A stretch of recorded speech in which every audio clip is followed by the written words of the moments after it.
बहुत समय पहले देवताओं और असुरों के बीच भीषण युद्ध हुआ। असुरों की शक्ति बढ़ती गई और देवता दुर्बल हो गए। स्वर्गलोक भी उनसे छिन गया। निराश देवता भगवान विष्णु के पास पहुंचे और विनती की, हे प्रभु, हमें बचाइए। भगवान विष्णु ने कहा, संकट का समाधान केवल समुद्र मंथन में है। क्षीरसागर को मथना होगा, तभी अमृत निकलेगा। वही अमृत तुम्हें अमरता और शक्ति देगा। ये सुनकर देवता और असुर दोनों मिलकर समुद्र मंथन के लिए तैयार हो गए। मंदराचल पर्वत को मथानी बनाया गया और वासुकी नाग को रस्सी। देवता एक ओर खड़े हुए और असुर दूसरी ओर।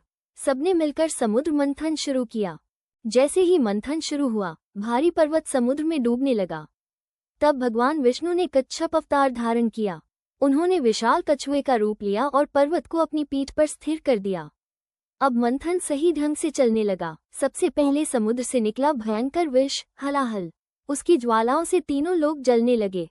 कोई भी देवता या असुर उस विष को सहन नहीं कर सका। तभी सभी महादेव के पास पहुंचे। करुणामयी शिवजी ने वो विष स्वयं पी लिया और अपने कंठ में रोक लिया। तभी से वे नीलकंठ कहलाए। मंथन चलता रहा। समुद्र से अद्भुत रत्न और दिव्य वस्तुएं प्रकट हुई। कामधेनु गाय, ऐरावत हाथी, कल्पवृक्ष, अप्सराएं, चंद्रमा और अंत में देवी लक्ष्मी कमल पर प्रकट हुई। सबने मिलकर उनका स्वागत किया। अंततः भगवान धन्वंतरी प्रकट हुए।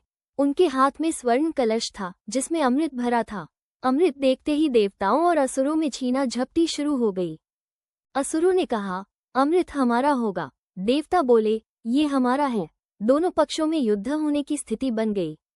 तभी भगवान विष्णु ने अपनी माया से सबको शांति का संदेश दिया। भगवान विष्णु ने मोहिनी रूप धारण किया। वो रूप इतना मोहक था कि असुर भी मोहित हो गए। मोहिनी ने कहा, मैं अमृत बांट दूंगी, लेकिन मेरी शर्तों पर। असुर उसकी सुंदरता में खोकर मान गए। फिर मोहिनी ने अमृत केवल देवताओं को पिलाया। देवता अमर हो गए और उनकी शक्ति लौट आई। असुर ठगे रह गए। यही था